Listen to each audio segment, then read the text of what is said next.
So we are now live. Good evening, everybody. Welcome to the April 2021 meeting of the AB 617 Portside Steering Committee for San Diego. Bienvenidos todos a la reunión del comité directivo del AD 617 de este mes de abril de año 2021. Vamos a darle un minuto a la gente que se conecte. We're going to give a couple of minutes for people to join the meeting virtually. And I do want to announce that we, in order to promote language access, do have simultaneous interpretation from English to Spanish this evening. And so I'm going to introduce the interpreter, Marisela Mioto, to provide an overview of how you can access that. Sí tenemos para promover el acceso del idioma, aquí en esta reunión tenemos interpretación del inglés al español simultáneo y ya tenemos una intérprete nueva, Marisela Mioto.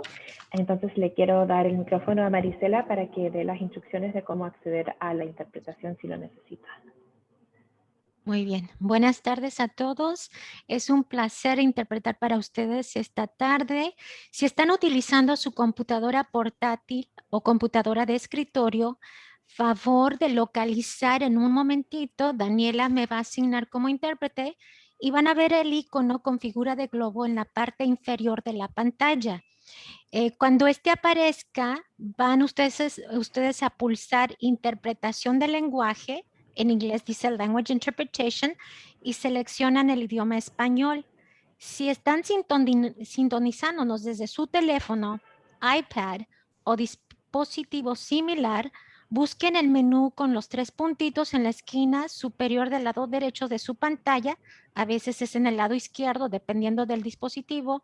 Pulsen interpretación del lenguaje y luego español, y esto permite que escuchen la traducción al español con un 80% de volumen en el audio en español y luego en inglés escucharán un 20%. Si ustedes quieren no escuchar el audio en inglés, porque a veces las personas se confunden, tienen la opción de apagar el audio en inglés pulsando Mute Original Audio, ubicado en el mismo menú donde eligieron el idioma español. Ok, muchísimas gracias, y cuando Daniela esté lista me va a asignar para que yo pase entonces al canal de español y allí empezaré a repetir todo. Gracias. Perfecto. Ok. Creo que debes estar ahí ahora. Okay, perfecto. All right. So again, if you need Spanish English interpretation, if you press the globe button on the bottom part of your screen, and if you're from your phone, you just press the more button with the three dots, and then you can select the language there. So with that, we can go ahead and start our meeting.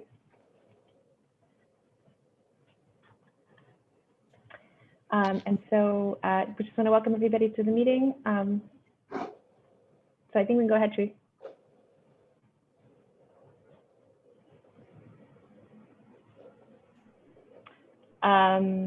And for today's meeting, I'll just go over quickly the objectives. So today, main objective.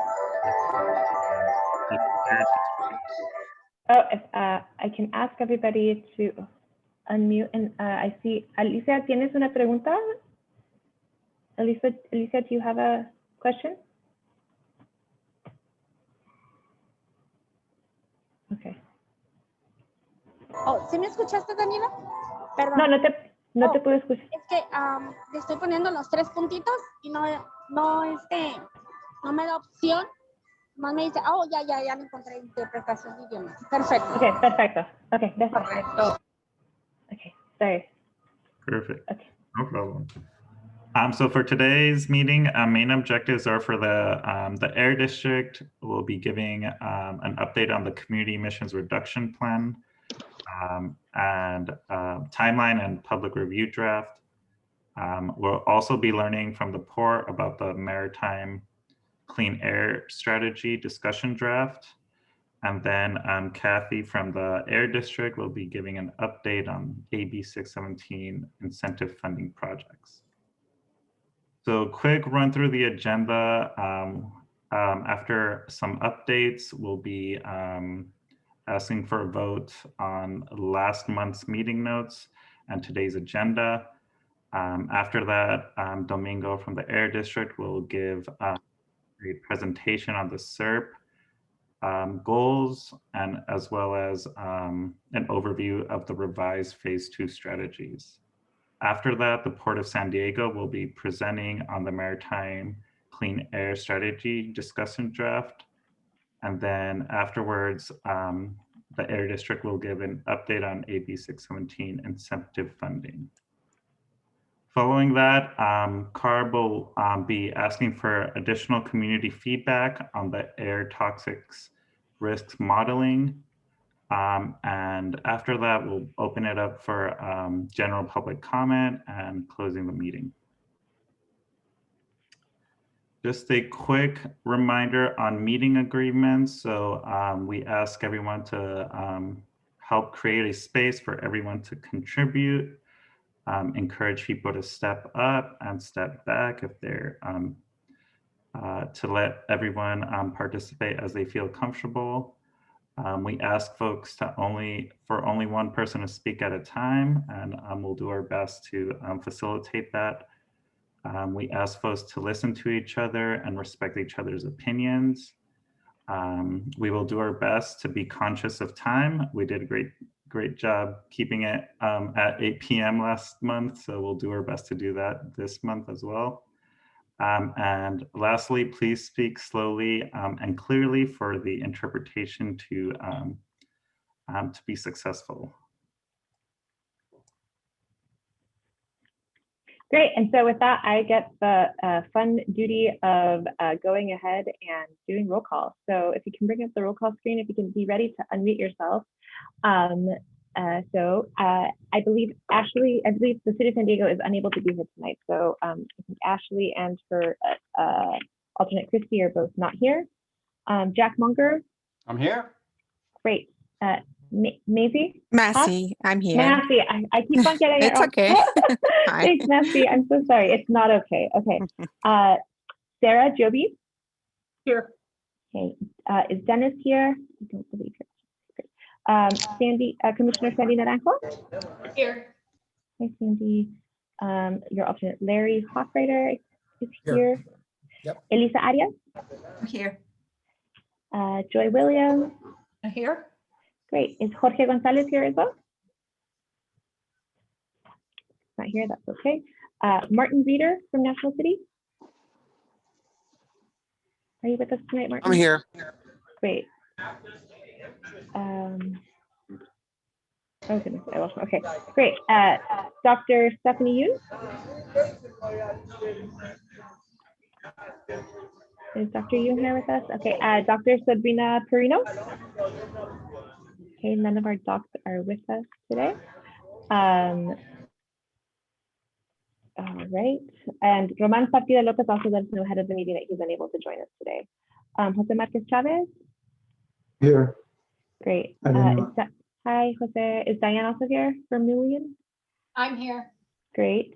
AC Dumal? Yes. Here. Hi, AC. Is Helen also here? Helen Haas? No, Helen, that's okay. We have a new representative for San Diego Gas and Electric. Leanna Rios, her job is changing, and so now we will have Dinah Willio as the representative. So welcome to Dinah, who I think is here. Yes? Here. Perfect. Great. Is Joseph Cavaldon here? Nope. Okay, great. Filomena Marino? Filomena is not here with us. Janice Reynoso?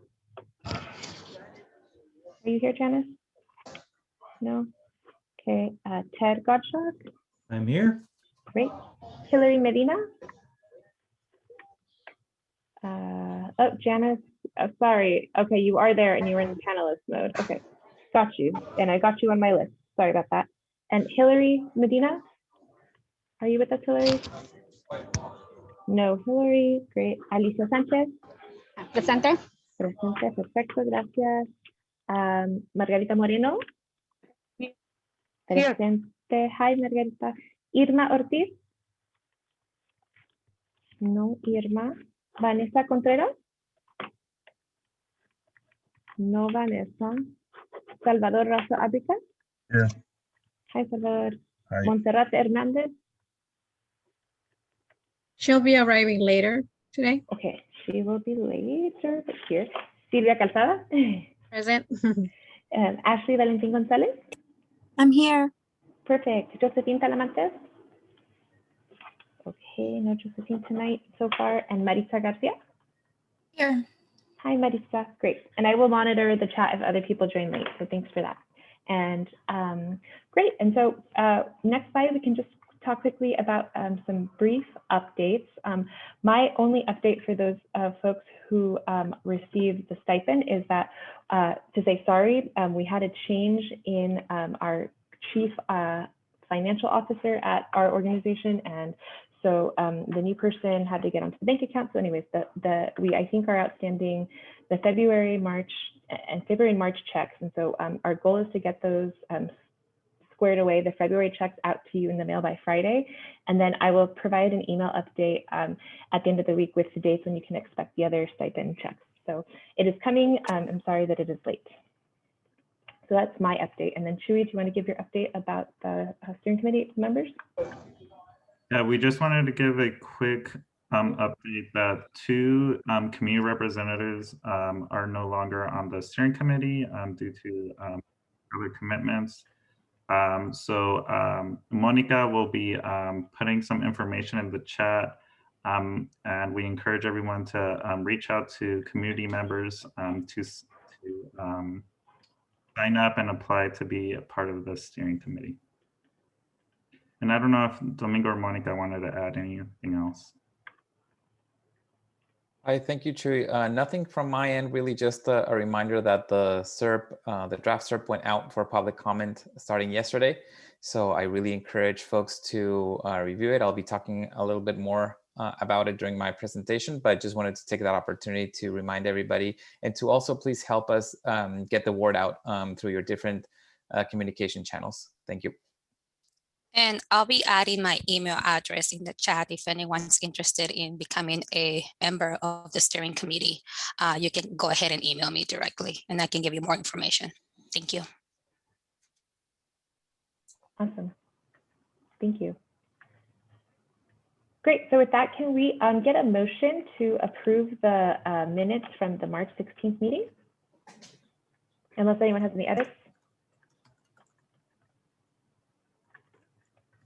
Not all at once. This is Jack, so moved. Thank you, Jack. Can someone second? This is Sarah, I second. Great. Any objections? Okay, so we will consider those minutes approved. All right, great. So with that, we're going to hand it over to Domingo to present all the work that him and Monica and his team have been doing to get the SERP ready for public review. So thank you for that effort, Domingo. So we'll hand it over to you now. Thank you, and it's certainly a team effort. We really are relying on a lot of folks with us today. So actually, I wanted to start my presentation by thanking everybody on the steering committee and all of you who are even not in the steering committee who have also supported this effort and provided input on the SERP. This week, we reached an important milestone where we now have the SERP, the draft is published for public comment, and I will get into it a little bit more during my presentation. So thank you, Chu, for uploading the presentation. If we can go to the next slide, please. So as I said, we started our public comment period for the draft SERP, and comments are due by Friday, May 7th. So this gives us 3 weeks to review the draft. And I just wanted to point out that as part of this, what we are trying to really encourage folks to do is really pay close attention and have a more focused review on Chapter 7, which includes all of the actions and strategies as well as the overall goals. We did make minor revisions to the rest of the chapters. It was, for the most part, just a general cleanup for the rest of the chapters. The chapter that was mostly updated was Chapter 7. And within Chapter 7, you know, the Phase 2 strategies. Phase 1 was already approved by this steering committee, as well as adopted by our Air Pollution Control Board back in November of last year.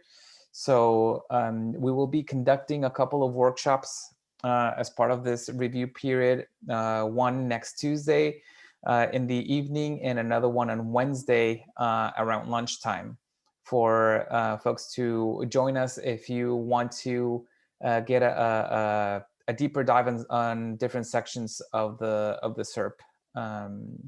Next slide, please.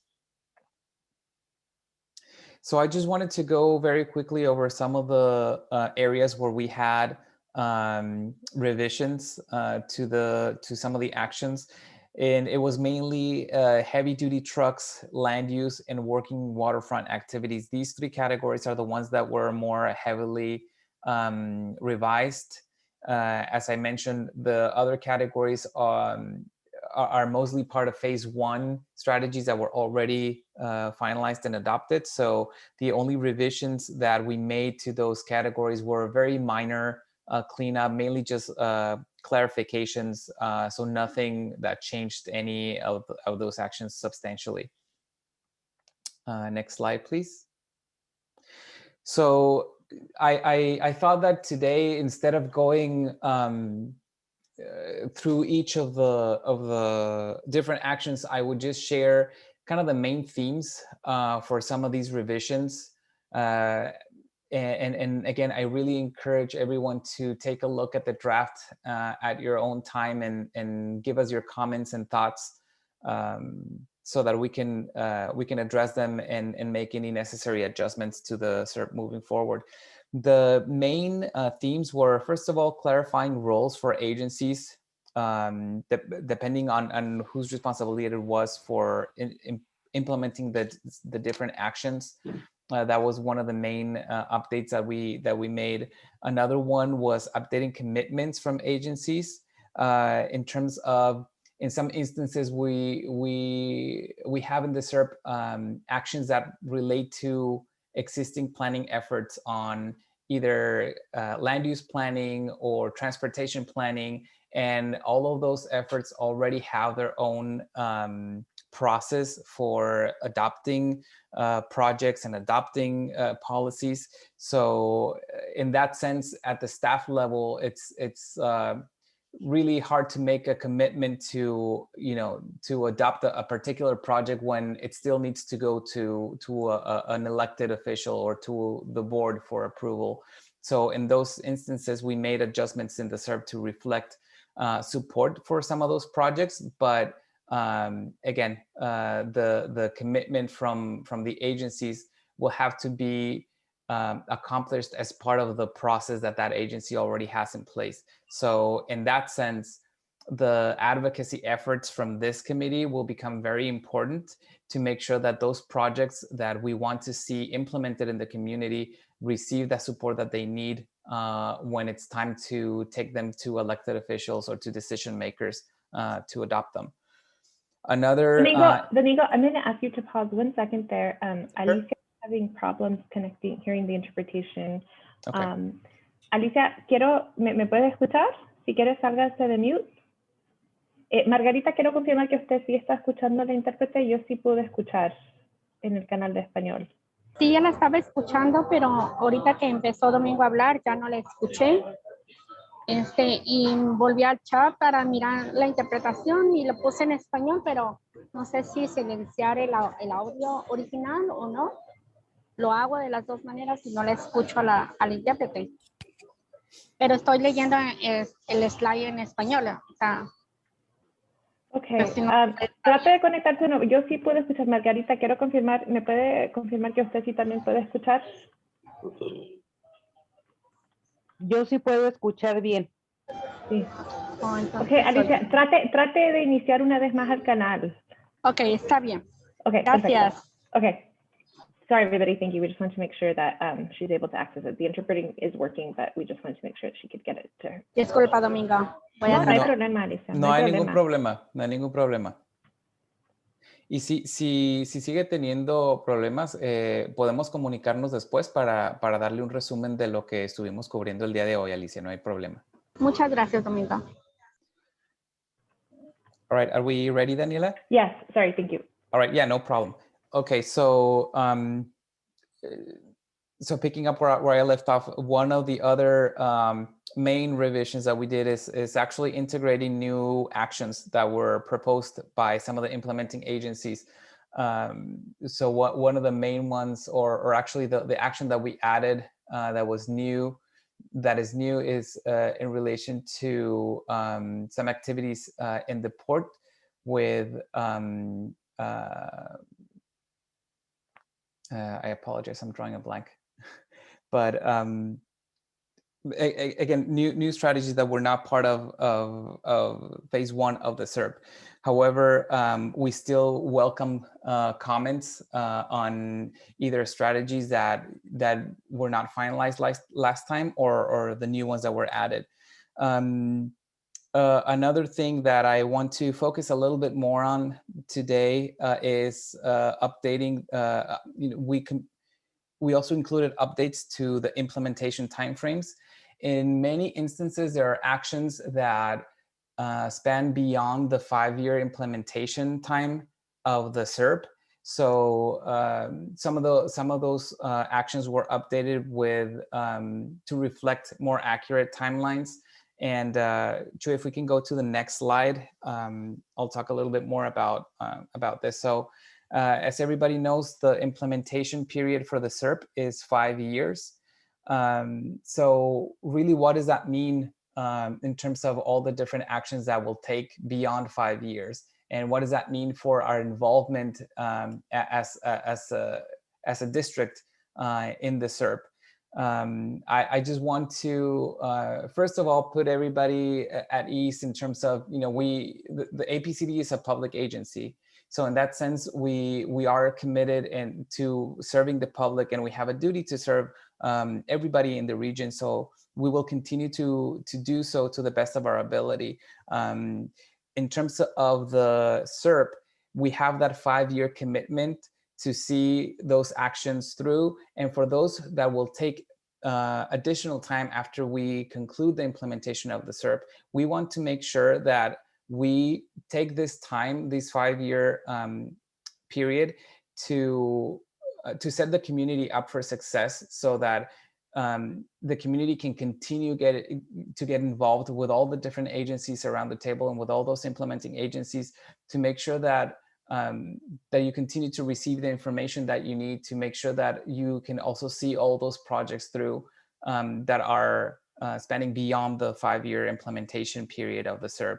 So to that effect, in the next coming months and years as we implement the SERP, I want to make sure that we also incorporate into our discussions the different mechanisms and tools that the community has available to engage in public decision-making processes. So I will be inviting some of the different agencies that are with us today to present in the coming months and years, to present on the different ways that they have available to engage with the community, and so that we can little by little make sure that this group and beyond has very concrete ways of connecting with all of us beyond those 5 years, and so that we can take this time to establish those relationships, establish those contacts, and become familiar and comfortable for ways of engaging, continue to engage with all of us, so that you have, so that the community will have a clear path even after the 5-year implementation period is done. Next slide, please. So another important piece that I wanted to discuss today was related to the goals for the SERP. We presented the goals a few times to this committee, as well as to some of the subcommittees, and just want to make sure, just for everybody's benefit and for clarity, that the overall goals of the SERP are aspirational in nature. So what does that mean? That means that right now we don't have necessarily a clear path on how we're going to reach those goals. However, they still provide the direction in which the community wants to move forward.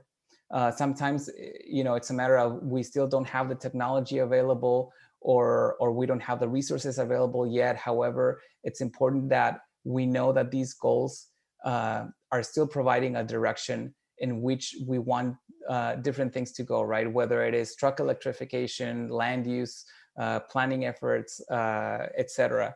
So just wanted to make that clarification and really ask for feedback on this, just to make sure that as a steering committee and overall as a community, there's that level of comfort with the way we approach the formulation of the goals. As many of you know, the goals that are in the SERP were largely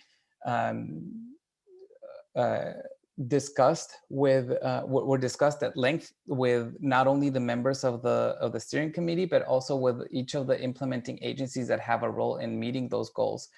We received different kinds of feedback. Sometimes there was agreement on some things. Sometimes it was hard to commit to some other points in the goals. But overall, just wanted to make sure that everybody knows these goals, ultimately, we don't have the authority to enforce them, but we see them as a guiding as a guiding piece in the SERP to help us keep an eye on the ball and know where the community wants to go. I'd be happy to get your thoughts and input on this, whether it is that anybody feels more comfortable with goals that are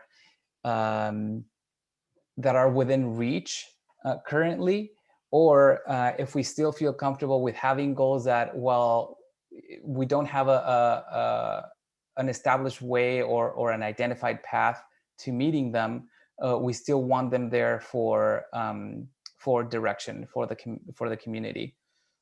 And another important point that I want to make is that whatever the approach is with our goals, they have to go above and beyond what's required by regulation. Obviously, regulations are there for a reason, and you know, we don't need a SERP to enforce regulations. So the whole point of having goals that go above and beyond is to really lift the needs of the community and make sure that that we can focus on getting this community the results that ultimately we're looking for. So with that, I'd like to open it for questions, comments, suggestions. I'd like to hear from all of you. Great, and I want to note we have a hand up from John Alvarado from the Good Neighbor Project San Diego. So if it's okay from the steering committee, we'll take a first question from the public. Great, okay, so go ahead, John, you can unmute yourself. Can you hear me okay? Yes, we can hear you, go ahead. Well, as you can see, I'm John Alvarado from the Good Neighbor Project, and I work literally with thousands of people within the Barrio Logan area. And my family, I was born right on Logan Avenue 71 years ago, and my family's been here for about a little over 100 years.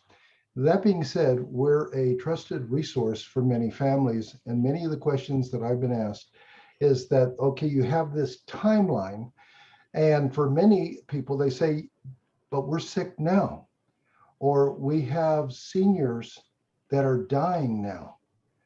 And I told many of them that I would be asking hopefully questions that would be enlightening and hopefully give me some possible conversations that I could have with you so that I could have those conversations with them.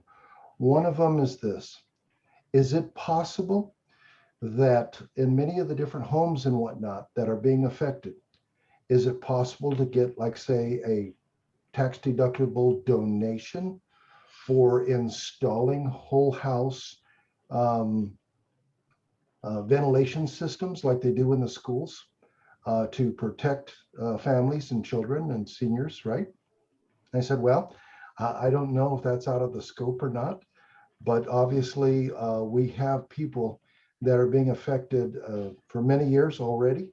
And at the same time, is there something we can do either at a state or federal level? Thank you. Sure, John, thank you very much for your question. I'm glad you touched on that topic. It's very important to make sure that we don't only look at our long-term planning, right? But we also try and identify solutions that will that will bring benefits to the community as soon as possible. And to that effect, one of the components in the SERP is our incentive program. As part of our incentives program, we actually will have a presentation on that today. But part of what the work of this committee will be is selecting precisely the type of projects that are important for the community that need funding and that we can fund through our grant program through AB 617. So you bring up a good idea actually for potential projects. So I really encourage you to remain engaged, to continue to provide your feedback through the process, because there are opportunities for us to fund projects that are more I guess that will bring us results in a more shorter term. So I know that I'm not answering your question specifically about the ventilation systems, but again, that's a category of project that could be eligible for funding. And you know, during our discussion for incentives, I encourage you to bring this idea and others up. And Domingo, you guys are going to launch the filtration and air quality monitoring in Barrio Logan? Thank you, Daniela. Yes, thank you for reminding me of that. We actually currently are working on an incentive program to provide air filtration systems for members of the community. So that's also another opportunity to improve air quality conditions indoors. More to come on that, and this group will certainly be notified as soon as that program is available.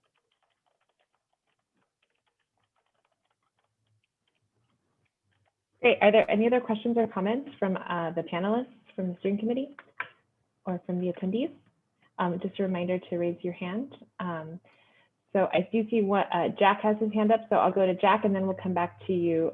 We'll take 2 comments from the steering committee and then we'll come back to you for a follow-up, John. So go ahead, Jack, and then followed by Josephine. Thank you, Daniela.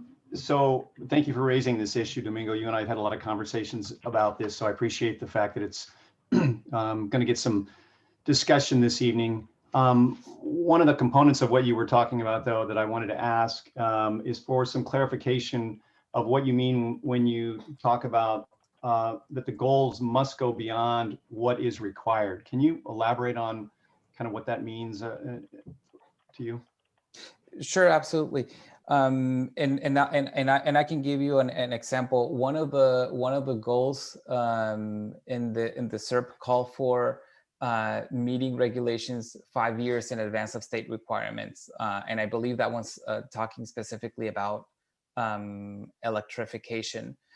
So when there are regulations in place already requiring that either a specific technology is implemented or that a specific process is improved in a way that will bring air quality benefits to the community, we want to encourage and really work with those organizations that will have an implementing role in helping us get those air quality benefits ahead of those requirements, so that the community can benefit from better air quality sooner rather than later. And this you know, kind of gets to the point that John was making with his question, and that's what we're trying to accomplish with the goals and with the actions in the SERP. Okay, so is the district, the air district, then proposing that you'll have one standard for Portside community and another standard for all the other communities in San Diego County, so that you could have one goal applying to, again, Portside community and a wholly different goal applying to City Heights, for example, or El Cajon, or any other part of San Diego? And can you do that? In terms of goals, yes, because like I said, the goals are not enforceable. We are not setting regulations that are specifically calling out for different communities to do things above what other communities will do. In terms of applying regulation, we're applying regulation equally in the entire county.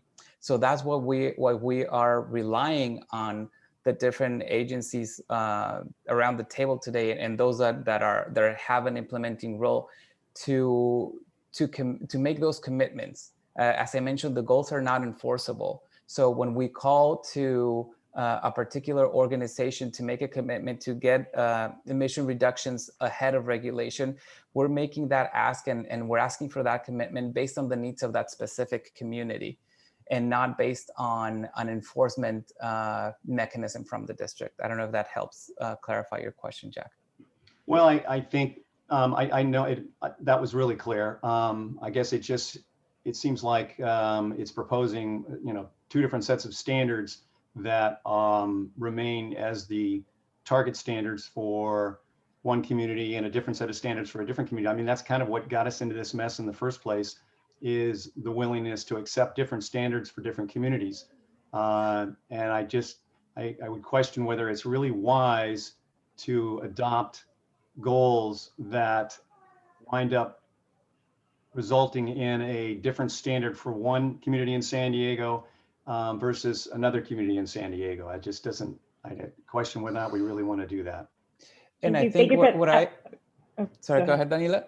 Oh, I just want to make sure after this, we can go to, we have Josephine and Joy with comments, and also John a chance to respond. So sounds good, thank you.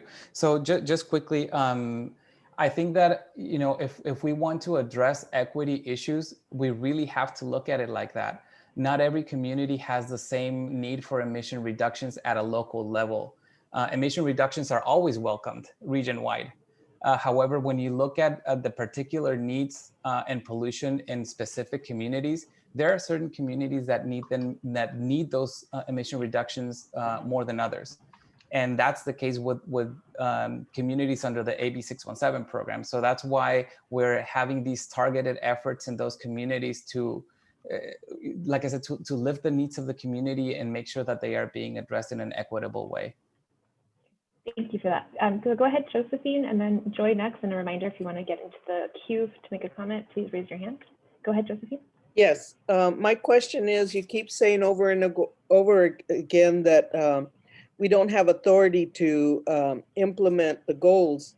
My question is, if it's part of AB 617, which is law, then what is the next step to make the laws enforceable, and how do we do that? Thank you for that question. And I think that's an important point to clarify. AB 617 requires us to develop emission reduction plans for a community. It doesn't talk about enforceability of goals and things of that nature. However, as part of that law, as part of the purpose of the SERP, is we have to have emission reductions as a result of the SERP. And we do have very specific rules that we are incorporating as part of our actions in the SERP that will be developed to get us those emissions reductions with mechanisms that are enforceable. So there are components in the SERP that are enforceable. What I mean by not having the authority to enforce the goals, this is talking specifically about the overall goals in the SERP. So if you take a look at the draft SERP, I believe is actions under the rule development category. Those actions, when those rules are developed and implemented, will give us specific emission reductions, and those are enforceable. And who enforces them? Air Pollution Control District locally. And so I believe, to be clear to Josephine, I think what he means is they're not enforceable by the air districts. And so that would be the goals that Domingo specifically referring to, would be like a goal for an action by the Navy or the city of San Diego or this national city that falls outside of the regulatory authority of the APCD. So there, as part of this effort through the goal and committing to that goal, there's a commitment to work towards that voluntarily. but if it's not within the jurisdiction or the regulatory authority of the air pollution control district, they can't, they don't have the legal authority to enforce that, if that helps to make sense. Well, it kind of helps. I just think that maybe at some point I'd like to talk with somebody. I don't know if it's you, Daniela, or if it's Domingo, in terms of just getting a very clear understanding of what's enforceable, what isn't enforceable, and then who oversees the enforcement, and then how do we take it a next step to make them all enforceable? That's a good point. We can maybe incorporate that through the workshops there. Okay. And yes, I was going to bring that up. Thank you, Daniela. And also there's a chapter in the SERP about enforcement, and that provides more detail in terms of what are the regulations that are enforceable and who are the agencies that are responsible for all those enforcement programs. And specifically, we talk about what APCD is responsible for enforcing and what CARB, the state agency, will be responsible for enforcing. So that chapter goes into more detail about what those different areas of responsibility are and what are those different types of regulations that are enforceable. Great. Next comment is Joyce, and then we'll go to John. And if anyone else has a comment, my reminder just to raise your virtual hand or put your name in the chat box. Hi, I wanted to say I think that Domingo really did an excellent job of explaining the concept of what's aspirational, and that, you know, the goals set forth a statement about what is the vision of the community for clean air, like where are we trying to get to, and, you know, what are we measuring against as we go forward with all the actions and strategies in the SERP. So I mean, I think that's the overriding goal of the SERP, is to get to healthful air quality. And so how would we define that? How do we know when we're there? So I think that was one thing that, you know, some of us who worked on developing these goals had in mind. And they've been refined since then with all the discussions that APCD's had with the various agencies. And I appreciate all the work that they've been doing to try and refine and clarify those goals and make them, you know, workable as aspirations that also provide some direction with the actions and strategies that we want. So I wanted to say that. Thank you, Joy. Thank you, Joy. Go ahead, John. Again, you can go ahead and unmute and follow up. Yes, I just received some questions from some of our people that we work with. And one of them, you know, has said that our children have been out of the schools, or many of the schools, for a year now. And the question there is, should I be sending my child back to the school if now we know there's even, like in the case in Barrio Logan, we have a school that's right across the street, basically, from the port, and whether or not that's going to endanger their children. And, you know, they realize it's been going on for years, but it's not until most recent, if you will, that they've come to realize that the risk factors here are very high. And that another question was, how about the communities that are basically from, let's just say from Barrio Logan down through the South Bay, that are right, once again, across the freeway from much of the pollution that's being talked about. There are some of those schools are literally right next to the freeway, like in the case of National City. But I think there's a lot of fear that's going on, and I think people are wanting to know, how bad is it really? And then, of course, when you're talking about kids that already have asthma or adults who already have asthma, and, you know, once again, you know, when you're dealing with the fear, and of course, with the pandemic and everything else going, we need some more clear-cut information as to what is acceptable and what isn't. And if you could keep me in touch with any information that I can pass out to the community as a whole. As I said, we work with a little over 3,000 kids and their families. throughout the area. And if you are looking for someone to serve, I'd be happy to. Please let me know. Well, that's great, actually. So I have action items for you, John, on two fronts. One, we have two current vacancies for community representatives to the steering committee. And so maybe Monica can, from the Air District, can email you the application later, or you can email Monica. I know you guys have been in touch already. We can get that to you so you can apply if you're interested. And also, we're having two community workshops that will go more in depth into what the community emissions reduction plan is, what these goals are, and how it's trying to achieve. And the goal of those workshops is to get the concerned residents and stakeholders from the portside communities engaged in asking questions and stating their comments. So the first workshop will be on April 27th, which is a week from today, in the evening, starting from 5 to 6:30. And then the following workshop will be the next day, Wednesday, April 28th, starting at 12. So you can bring your lunch. Those are all virtual. And we can make sure, John, I have your email. Monica and I can make sure to follow up to get you the link for how you can register for those. And if anyone has issues registering, we can go ahead and register them, help you with that. So wonderful. And John, just to, there were several questions that you asked, so I want to just address them to the best of my ability. But first, you mentioned children going to school and being out of school for all this time of the pandemic, et cetera. And in that sense, there is public health officer guidance for when schools will be able or are able to reopen and have kids attend school. So, when you're talking about the pandemic specifically, just because you mentioned that, I really encourage you to look at that guidance from the public health officer in the county, and also work with the school authorities on that. As far as risks in the community and what that means for the community, we actually have been having some presentations, and I'm not sure if you have been able to join our committee meetings in the past, but we've been having some presentations from both the California Air Resources Board as well as the Office of Health Hazard Assessment to talk about risks in the community and to talk about what that means.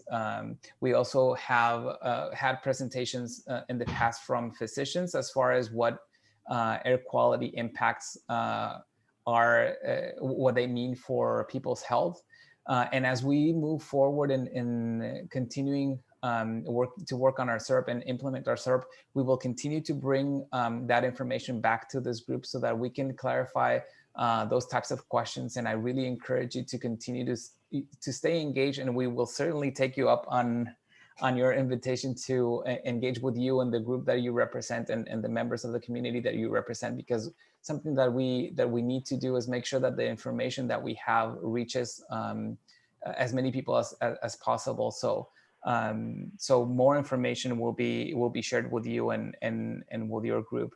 As far as the communities that are across the freeway that you mentioned, I actually received a similar question via email with it was specific to some census tracts that were not part of the footprint of the portside community, and basically what happens with those communities. It's a complicated answer, but I will try to make it very brief and clear. But I'm happy to continue the conversation with you offline to give others an opportunity to ask questions as well. So the footprint of the community and the way this community was selected was based on Cal Virus Screen, which is a science-based mapping tool that scores each of the census tracts in the state based on health, socioeconomic, and environmental indicators. And those, we were focusing on the census tracts with the highest scores in Cal Virus Screen. And we did that based on large community input, as well as data that we that we had through this tool. I want to say that a lot of the measures that we have identified in the SERP will really provide benefits, not just to this community, but will also extend to areas outside of the community. As we all know, air pollution, doesn't know boundaries. It's really hard to say, from this community to that community, the air pollution will completely stop. But that's also true with some of the air pollution reduction measures. When we're talking about bringing electrification infrastructure or more electric vehicles to the community, those types of efforts also provide additional benefits to communities outside of Portside. And same thing with the monitoring program that we currently have. We have monitors throughout the community, and we're currently working on extending our monitoring network for the localized monitoring that we're doing at Portside. And that data that we capture is not only exclusive to Portside, but also extends a little bit outside of the boundaries of that community. So again, for those reasons, I encourage you to stay connected to this group and to our effort, because a lot of the work that we're doing here will also benefit some of those communities that are currently outside of the footprint of Portside. Great. Thank you, Domingo. All right. So with that, my commitment to you is to get you out of here by 8 o'clock. And so we're a little bit behind on our schedule, but we will get caught up. Again, the workshops are coming, but Domingo and Monica are always available for emails and for follow-up meetings. I also think that our next presentation is actually very timely in this conversation, because it's not just the air district, but it's all of the agencies together. And the Port of San Diego has been working very hard on developing its maritime clean air strategy to help do its part to clean the air. And tonight we have Commissioner Sandy Naranjo and Larry Hofreiter from the Port staff, who are here to present to us on the discussion draft and to give us an update. And I believe the goal will be next month to come forward with a ask for the steering committee to support that. So go ahead, Larry and Commissioner Naranjo. I will spotlight you all. Thank you, Danila. If you can actually go to the next slide. Good evening, everyone. As many of you know, my name is Sandy Naranjo. I am the Port Commissioner that represents the Port of San Diego on the steering committee. I'm excited to be here today to let you know that Port staff has completed the discussion draft of the Maritime Clean Air Strategy, also known as Mcas. This is a strategic framework that will assist the Port with identifying projects to improve air quality and reduce greenhouse gas emissions while supporting and promoting maritime operations. It aligns with several long-term state initiatives, but also includes near-term and mid-term emission reduction goals and objectives for the Port of San Diego to work towards. Next slide. To begin, I'd like to provide a high-level summary of the public agencies that will continue to be critical partners in our efforts to reduce emissions. First and foremost, it's important to recognize that the governor has established long-term emission reduction goals for the state. For example, the governor issued an executive order late last year that seeks to transition all drayage trucks to zero emissions by 2035. Through this executive order and others, the state has been clear about their long-term plans to reduce pollutants and improve air quality at the local level, and to do our part to reduce greenhouse gas emissions globally.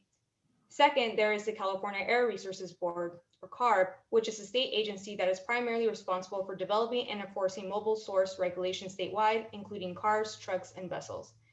Third, there's a local San Diego Air Pollution Control District that is responsible for developing and enforcing regulations at stationary sources, including industrial and manufacturing. Navarro, San Diego. Check out these. And finally, the Port of San Diego is doing what we can as a special district to help advance emission reduction efforts through our various plans, projects, and programs. In addition to the hierarchy shown here, the takeaway from today's presentation is that it's going to take all these agencies working with all of you to reduce emissions from multiple sources, as shown on the right. Next slide. As you all know, the state enacted new legislation in 2018 that helps CARB, the San Diego Air Pollution Control District, and the Port work collaboratively with affected stakeholders to reduce emissions. We're all working on the Portside Community's AB 617 SERP to reduce air quality impacts on the neighborhoods shown here. I'd like to now turn over to Larry to explain how the Port's Mcas seeks to help further advance those emission reduction efforts. Thank you, Commissioner Naranjo. Next slide, please. As we discussed last month, the Port's MCAS is the Port's emission reduction plan that focuses on the maritime and goods movement industry. It is intended to complement the AB 617 CERC. Next slide, please. The MCAS discussion draft focuses on the 7 sources shown under the blue box on the left-hand side of the screen and includes the background, research, and options to inform the goals and objectives included in the discussion draft shown on the right. Next slide, please. We also previously explained how we've tried to make the MCAS goals and objectives specific, measurable, attainable, relevant, time-bound, inclusive, and equitable, and that it's been an iterative process with a lot of community engagement. Next slide, please. So speaking of community engagement, we were very fortunate to have an excellent subcommittee to help us developing the MCAS over the past 6 months. I've actually asked Sylvia and Ashley, 2 of our community residents that served on the MCAS subcommittee, to share their thoughts, ideas, and opinions about the Port's MCAS. Sylvia, do you want to go first?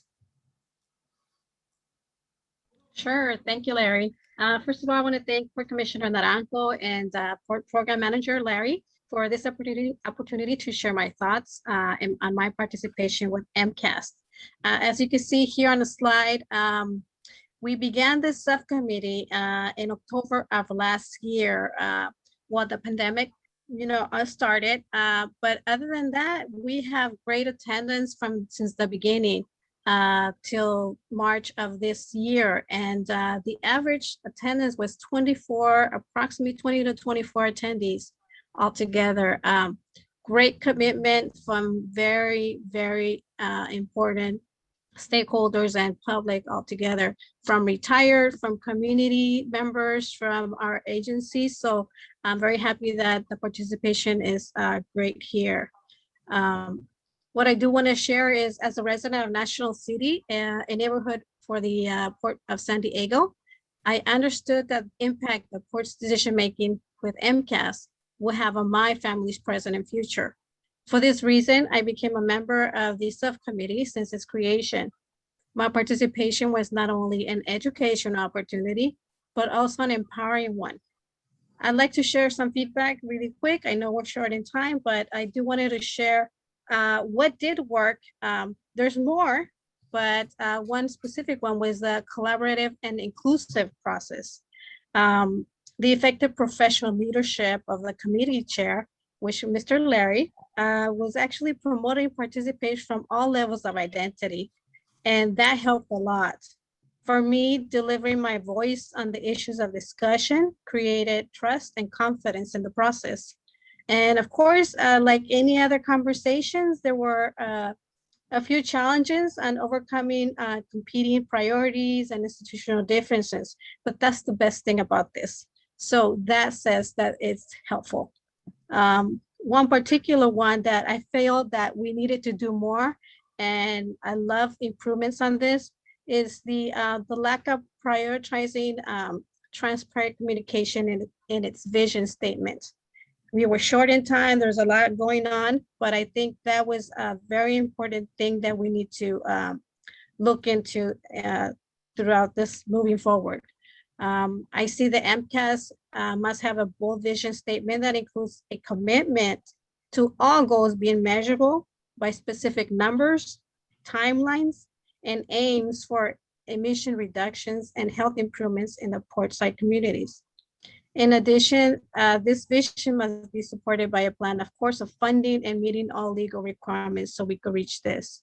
So our subcommittee has the great potential to deliver and set the Port of San Diego as one of the top innovating champions in air quality improvement and economic ascension.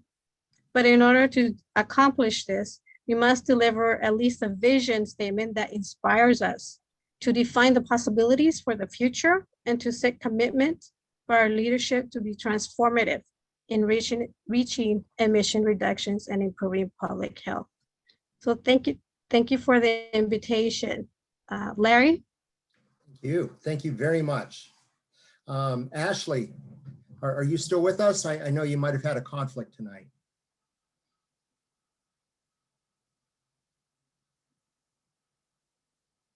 Okay, I think I Ashley. think she was with us at the beginning, but I think she had. Yeah, I think she might have had a conflict. So anyways, thank you very much, Sylvia. As you all know, a major focus of the AB 617 program, and by extension, the MCAS, is to engage with community residents. So in addition to acknowledging all the time that Sylvia and Ashley spent working with us, I think it's important for all of us to hear what they think worked well as those things that we can improve on. I know Commissioner and I are both committed to continuing to work on and improve the Port's public engagement efforts. Next slide, please. So in addition to the Mcas Subcommittee, I don't want to forget the hard work that was done by the Truck Subcommittee last summer, which met 12 times as shown here. And next slide, please. As well as the Port Subcommittee that met last summer as well. Next slide. So the next handful of slides identify some of the goals and objectives included in the discussion draft. I do want to reiterate that it's a discussion draft and that we fully expect that we'll be making changes, clarifications, and refinements based upon all the comments we've received. Next slide, please. So as you will see, each of the goals and objectives either align or go beyond state requirements. Those that go beyond state requirements are marked with an upward green arrow icon as shown here. Next slide, please. For cargo handling equipment, we use, for the cargo handling equipment used at the port's marine terminals, the goal focuses on reducing this source's emissions by replacing older and or heavily used pieces of equipment with newer, cleaner technology. Objective number 1 seeks to reduce 80% of DPM emissions by from cargo handling equipment by 2026, which exceeds local and state requirements, whereas objective 2 directs staff to stay engaged with CARB rulemaking, which would be consistent with the state regulations. Next slide, please. For heavy-duty freight trucks, the overarching goal is to accelerate the phase out of diesel-powered trucks in alignment with the state's long-term goal. More specifically, objective 1A, the MCAS commits the port to develop an on-road zero-emission truck program, including charging infrastructure that would begin in 2024 and operate a minimum of 2 years to measure its effectiveness. Obviously, if we can keep it running in perpetuity thereafter, we'd like to do that. Objective 1C seeks to build on the zero-emission truck program by working to have all of the port's regular fixed short-haul truck routes be zero-emission by 2031. This is 4 years ahead of what the state is proposing. Next slide, please. To address emissions from long-haul heavy-duty trucks, the port is committed to working with community residents and our agency partners to identify up to 3 sites for zero-emission truck charging infrastructure by 2023, as shown in Objective 1D here. In Objective 1E, the port is targeting to develop those sites with our partners with the best available charging technology and a fair and reasonable energy rate by 2026. Again, this will necessitate the port collaborating with our agency partners, including Sandag, Caltrans, and SDG&E. In fact, Elisa is here and she has an update on Sandag's medium and heavy duty zero emission infrastructure planning grant. And maybe she can just give us a quick update on that good news. Yes, good evening, everybody, and thank you, Larry. So you may recall last fall, Sandag had conversations with the port, Caltrans, SCG&E, and other stakeholders, and Sandag took the lead in applying for a grant of the California Energy Commission to develop a ZEV blueprint, both for medium and heavy-duty vehicles. That includes both transit vehicles and trucks. And the steering committee provided a letter of support for this grant application. Just last week, we heard that Sandag has been proposed for an award of $200,000. There's some work that we need to do with the California Energy Commission before they make a final decision this summer. But at this point, we are, we've been proposed for the award for this grant. We'll be working closely with the Port of San Diego on this strategy and other stakeholders. And also we will be establishing a stakeholder working group to provide input throughout this work. So it's good news, and thanks again to the steering committee for supporting this grant application. Great, thank you for that update, Elisa. Next slide, please. For the Port of San Diego's own fleet, which includes vehicles and equipment operated by our Harbor Police and General Services Department, the goal is to shift to battery electric technology for light and medium duty vehicles by 2030.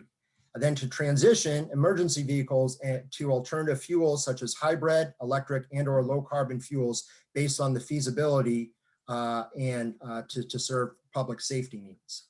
Next slide, please. For ocean-going vessels, there are two emission reduction goals. The first focuses on when the vessel is in transit, and the second focuses on when the vessels are at berth. The in-transit goal focuses on expanding the port's existing vessel speed reduction program, as shown here. Next slide, please. The at-berth goal focuses on reducing emissions at the marine terminals by expanding the use of shore power so more vessels can plug in while at berth. Next slide, please. The last set of goals for the Maritime Clean Air Strategy involve funding, which will be crucial for project implementation.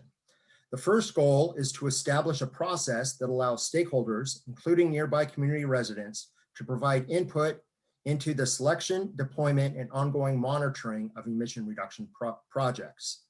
The MCAS is also proposing to create a clean air clearinghouse program to help us better monitor and track projects over multiple years. And finally, the MCAS seeks to enter into an MOU with the Air Pollution Control District to administer CARB funding for zero emission trucks and equipment, establish its own emission reduction incentive program, and to prepare a market study that explores potential fees that can help pay for emission reduction projects. I'd like to now turn it back over to Commissioner Naranjo. Next slide, please. Thank you, Larry. As mentioned previously, the MCAS discussion draft was put on the port's website for a 4-week public review period. Staff facilitated a community conversation meeting on April 7th in English and Spanish via Zoom. We had about 70 to 80 people in attendance. We decided not to ask the steering committee to take formal action on the MCAS tonight because it is a discussion draft and staff is expecting to make changes to it based on public comment. That said, we are very interested in discussing any questions or comments this group has on the MCAS discussion draft. Thank you.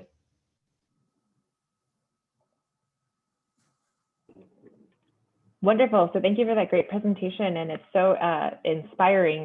Chewy and I were just commenting on through text message that it's great to hear all the community engagement that has happened to get to this discussion draft. And I think, I'm really impressed with the Port of San Diego's ambitious goals and commitment to really getting the community's input. So just kudos to you all. Any questions from anybody, either from the steering committee or from the public?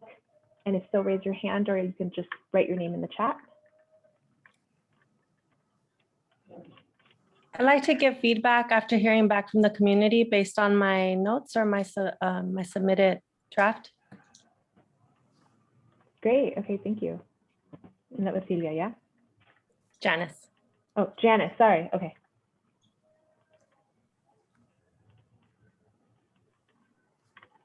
So do you'll give feedback later, is that right? Yeah, I just wanted to hear from the community first before I shared back. Okay, is there anyone from the public that wants to make a comment? Or a question? I'm not seeing anyone, so if you want to go ahead, Janice. And while Janice is talking, oh, okay, David Flores has a comment, so okay. We'll take David and then we'll go to Janice. Go ahead, David.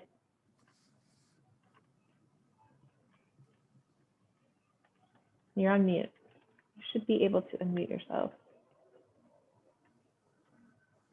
Go ahead, David. Yeah, now we hear you. Now we can. Great, thank you.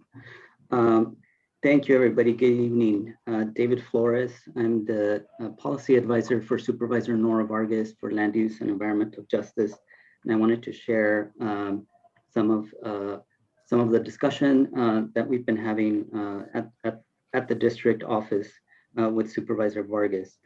So as the county supervisor representing communities surrounding Port Tidelands and chair of the San Diego Air Pollution Control District Board, the supervisor is glad to see the Port's Maritime Clean Air Strategy that reduces emissions moving forward. We are glad to see efforts with specific actions for reducing emissions, like the goals to convert the highest polluting cargo handling equipment to cleaner technologies sooner, with clear goals and metrics and date. However, we feel that more can be done to look at other port operations to advance some emission reductions a little bit sooner. First and foremost, for the urgent public health benefits and emissions reductions overall for the portside environmental justice communities of Barrio Logan and National City. As we look to position San Diego to be a leader, we must also address environmental justice and public health.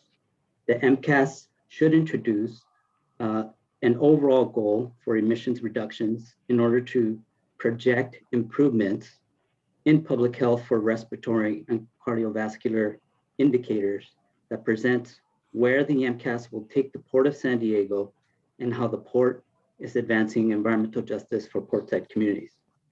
This is a necessary and important piece of the Mcas that needs to be presented as it will inform other impacts and other work, particularly with the AB 617 Community Steering Committee and the CERT.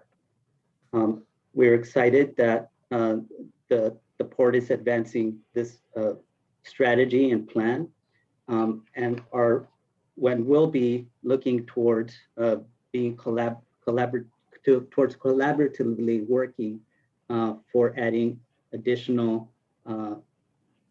assistance, goals, advice where we can for emissions reductions. We recommend setting additional goals for diesel trucks, in particular to this goal through the APCD. Supervisor Vargas as chair would recommend that the Port of San Diego, APCD, and Sandag develop additional targets above the Mcas truck objectives in correlation with funding goal number 3 that proposes an MOU for supporting incentive funding for commercial handling equipment and ZEV trucks.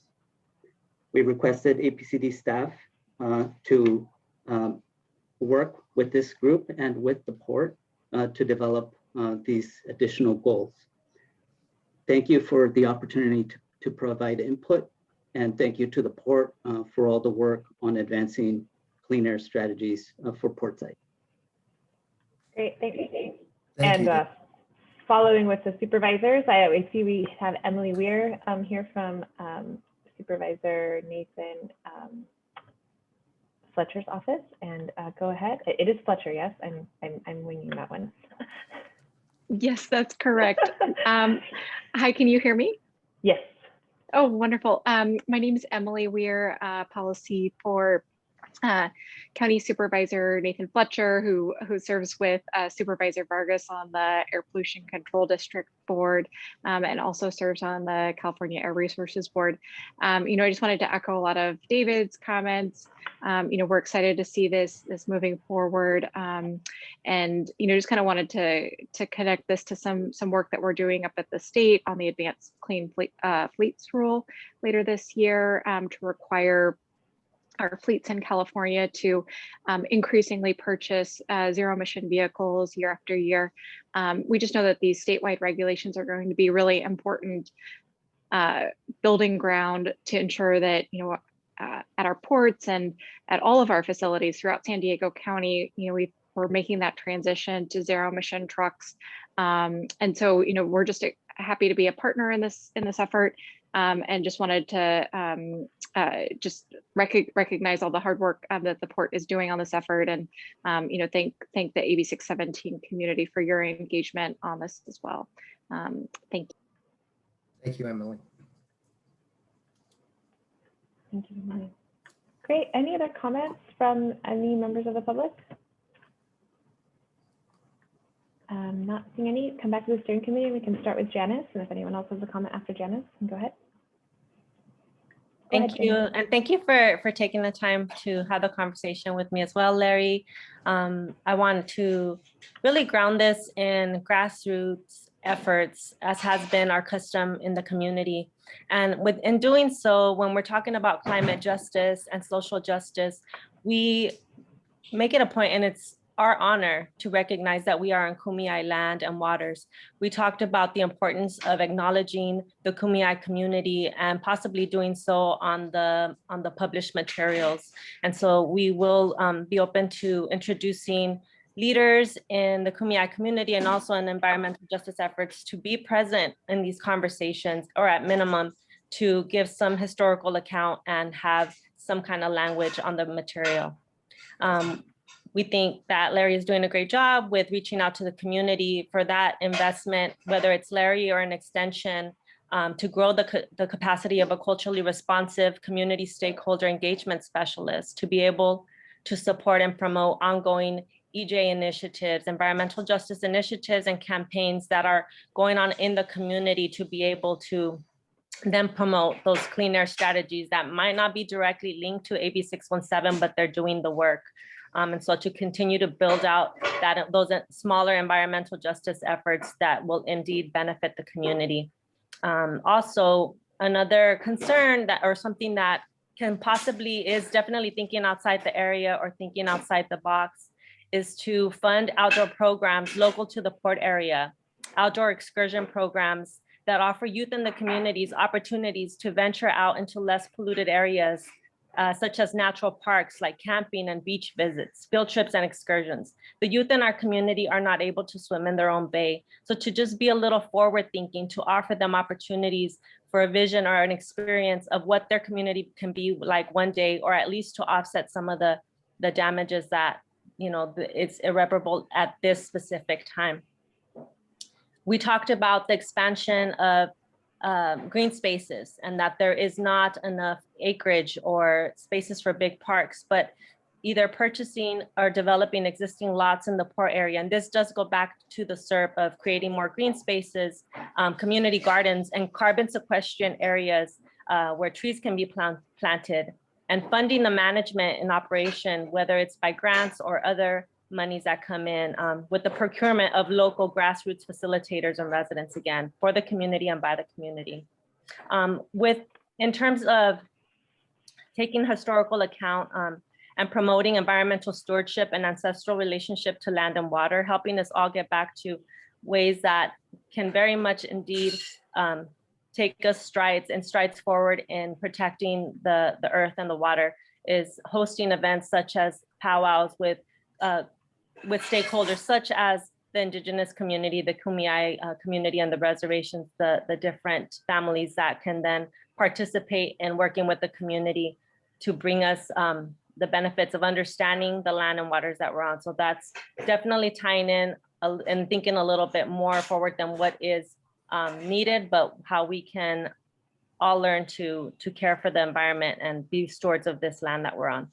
Also, what I'm hearing back from the community a lot of times is we have participants that don't have a lot of the feedback or information, although this Portside Steering Committee has done a wonderful job. I have been witness to that even as a visitor and now sitting on the committee, is that how are we getting the information out? So we talked about possibly promoting education, an educational event, an Earth Day on the Bay, to promote awareness and educational opportunities, career pathways in conservation and climate justice. The port can report back and share to the community the port strides in reducing emissions and pollutants and innovative solutions. So that is something that can provide an educational resource, but also get the community engaged and involved in taking back their health and reclaiming their community to be all that it can be. Thank you. Wonderful. Thank you for those comments, Janice. Thank you very much. Did you want to respond, Larry or Commissioner Naranjo?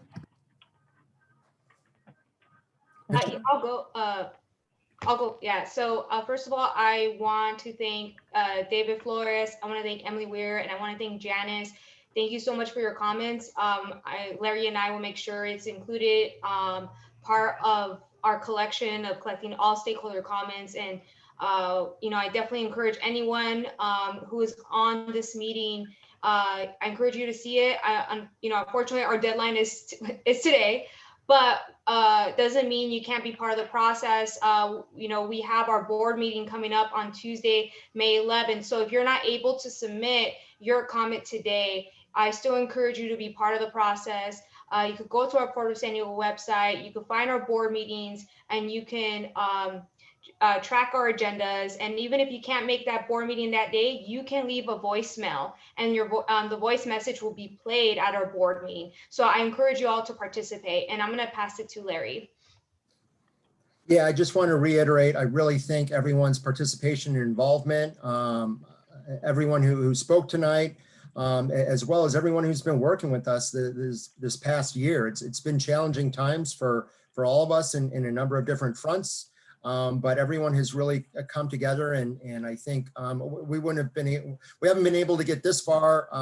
We wouldn't have been able to get this far without you, and I just want to second what the commissioner said. Please stay engaged in the process. If you have questions about the board meeting or whatnot, you can also feel free to reach out to me directly, and I'm happy to provide those materials to you and to provide any feedback or information in terms of how to stay engaged. So just want to thank everyone for your continued involvement and participation. Thanks. Wonderful. Thank you, Larry, and thank you, Commissioner Naranjo. So with that, we will transition to the next item on the agenda, which is this is a good transition from strategies that our partners are doing to reduce air pollution emissions in the 617 area in San Diego, and also how the district is using the funds given to the Portside community explicitly for reducing the disproportionate burden of air pollution we have here. And with that, we want to introduce Kathy Keehan, who is the steward of these, or helps us guide. I guess we are all the stewards of the funds. You are the guide, the navigator. Exactly. Thank you. Thank you. Yeah, I am Kathy Keehan.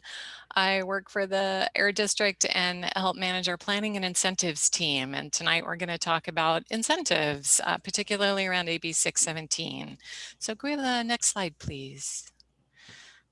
That's what that says. Thank you. I wanted to start off with John, thank you so much for bringing up the idea of air filtration, because we are working on a project to bring air filters directly to the community. So we have, we're a bureaucracy, it takes us a little while, but we have started that process, and we have, we've released a request for proposals for the filters and monitors.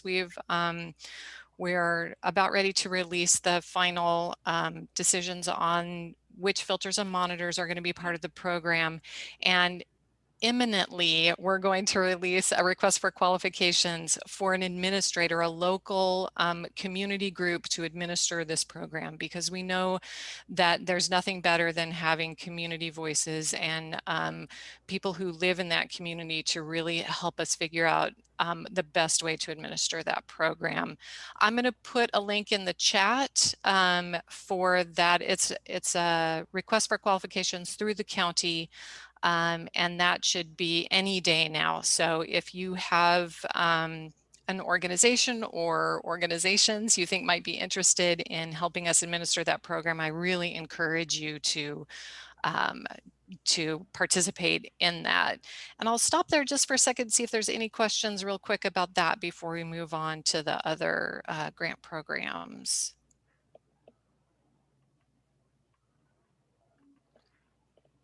I don't see any, Kathy, so maybe you want to go on. Okay, yeah, we'll jump on, and you can always ask questions at the end. So next slide, please. I just wanted to remind folks, we talked about this last month, but a little bit of chronology about where we're going and how we're going to get there. So that we're in April, we're going to talk about the funding that we have, that the state has given us for what they're calling our AB 617 Year 3 dollars. So we're going to talk about that tonight.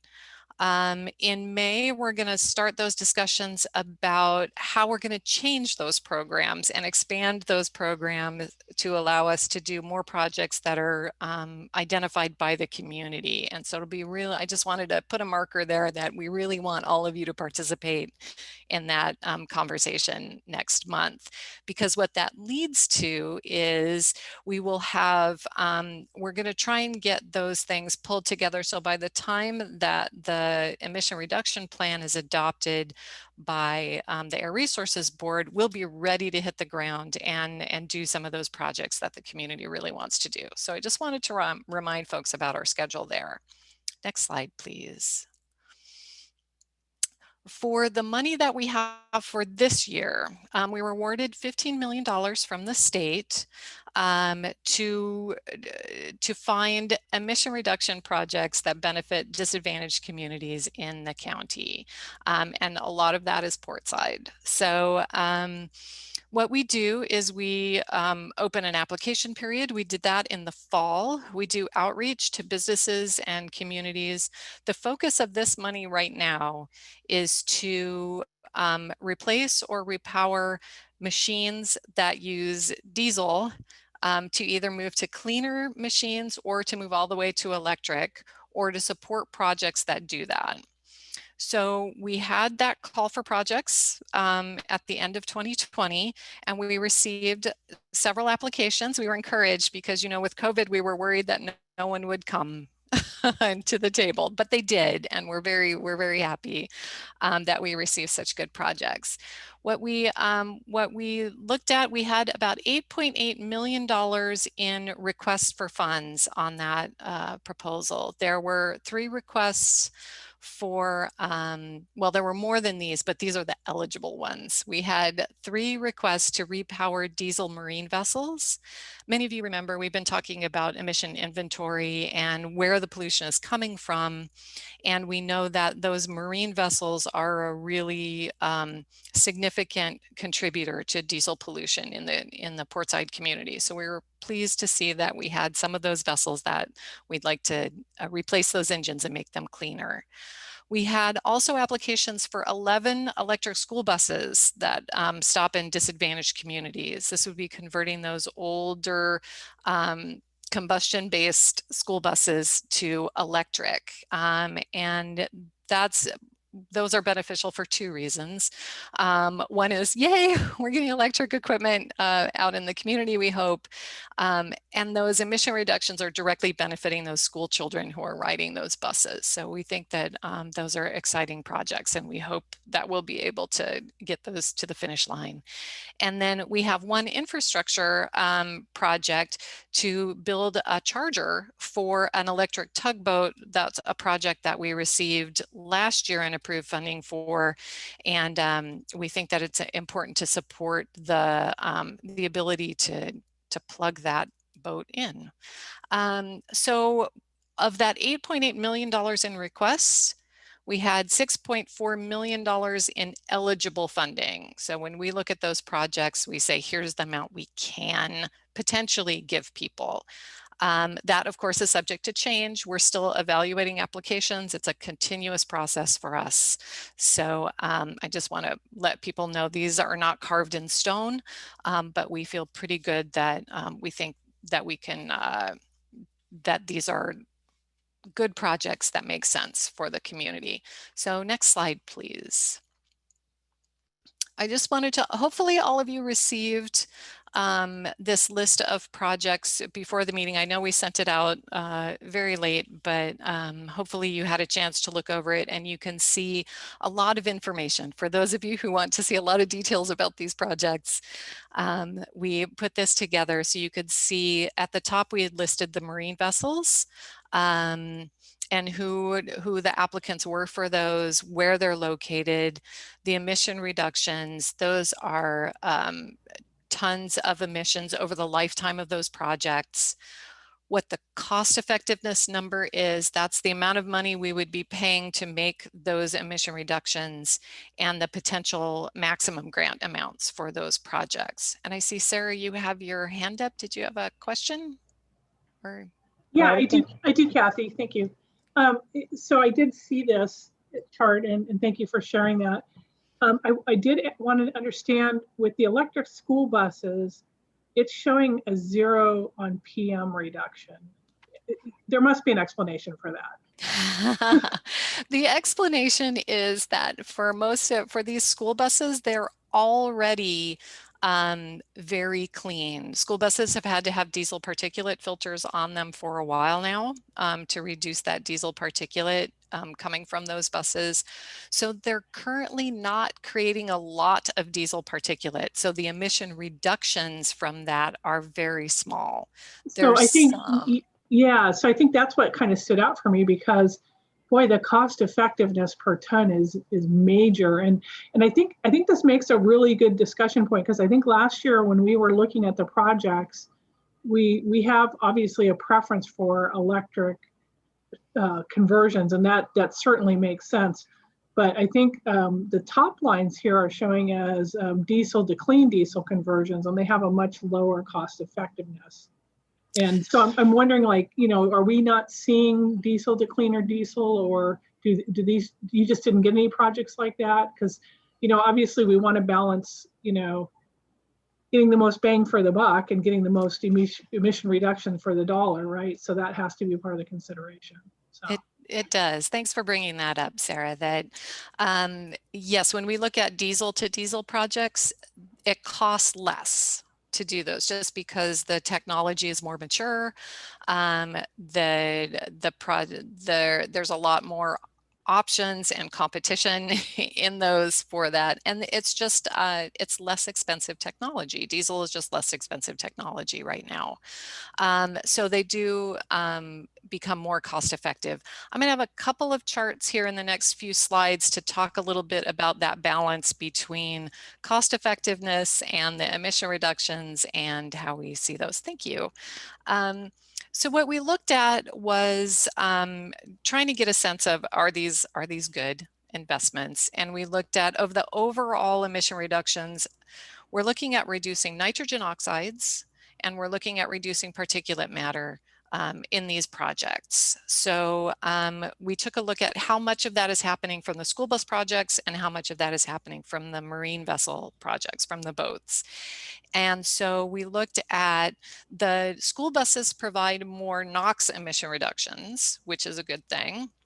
They're more expensive, but they do provide those NOx reductions. The marine vessels less on the NOx emissions, but more on the particulate, like Sarah was mentioning, that we get a lot more bang for the particulate matter wise when we do those marine vessels than when we do those school buses.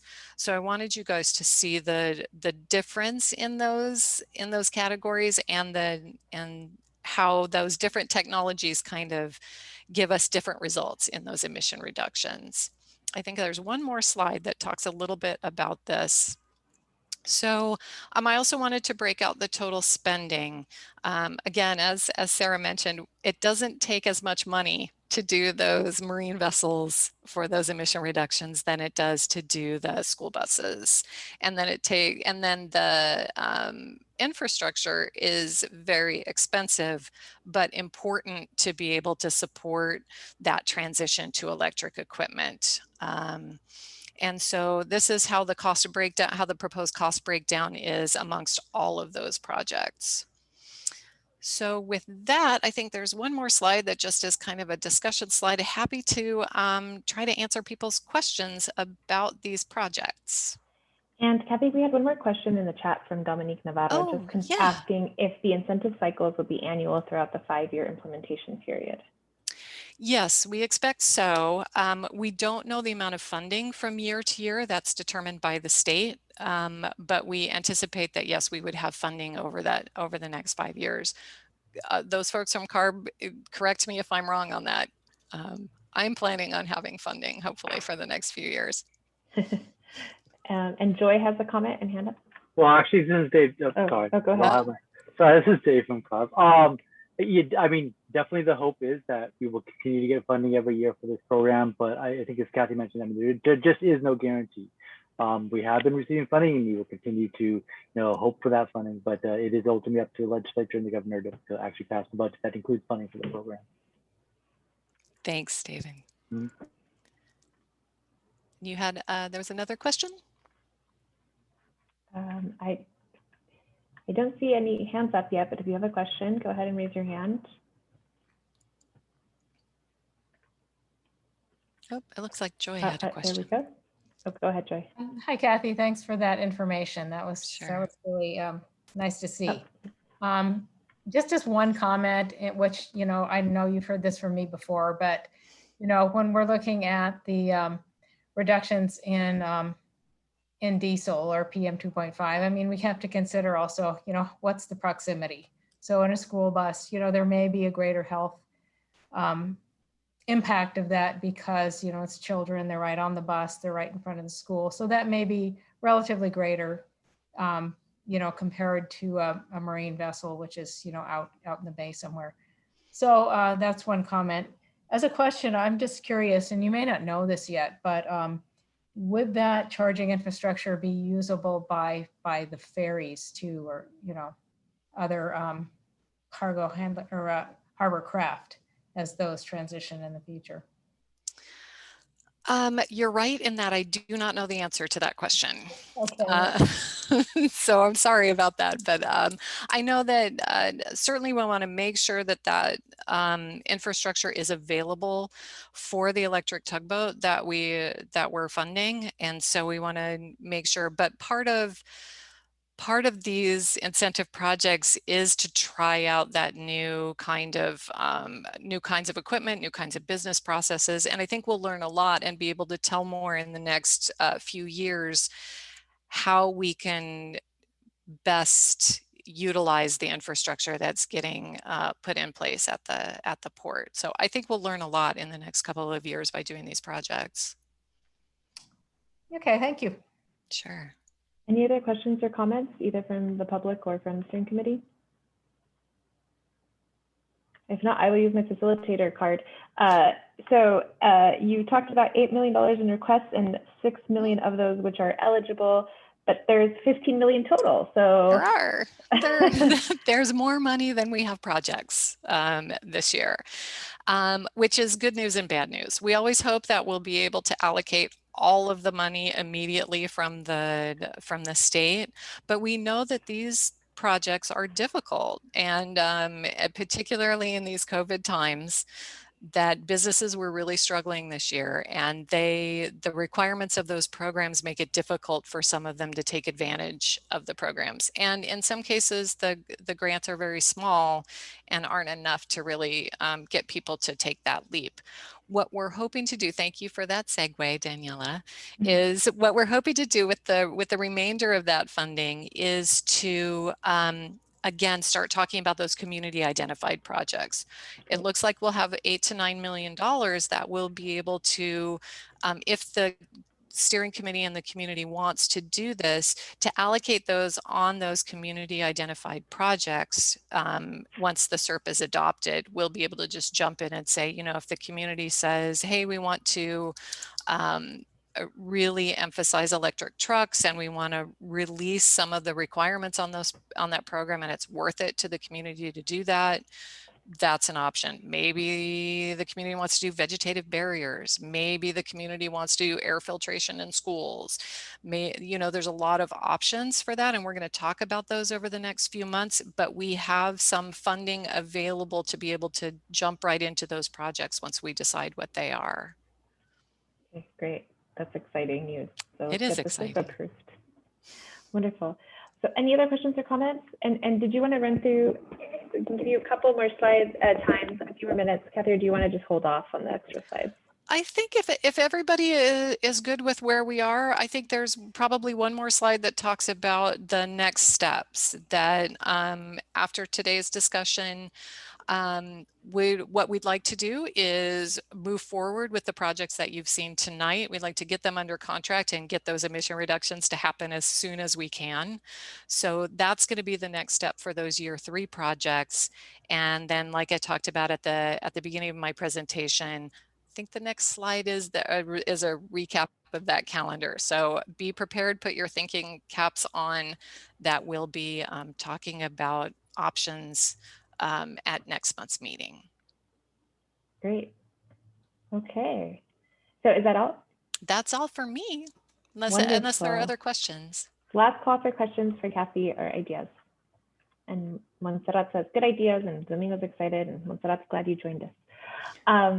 Great. Okay, great. Well, thank you again, Kathy. And I think again next month we'll have more, or will we have more from you? It'll be more interactive.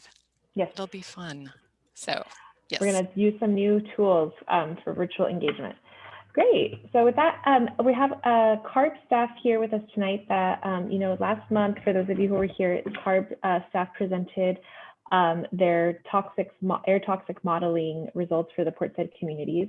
And as part of the SERP, their role is helping to do some modeling for the air district. And so I believe they wanted to do a follow-up conversation just to make sure that to get some additional community input from the steering committee and from the stakeholders. So Liliana, who again is it from your staff that we should be introducing? Or Vernon, go ahead. This is Vernon. Yeah, I can take this one. Yeah, thanks very much, everybody, CSC District, for giving us a little time on the agenda tonight.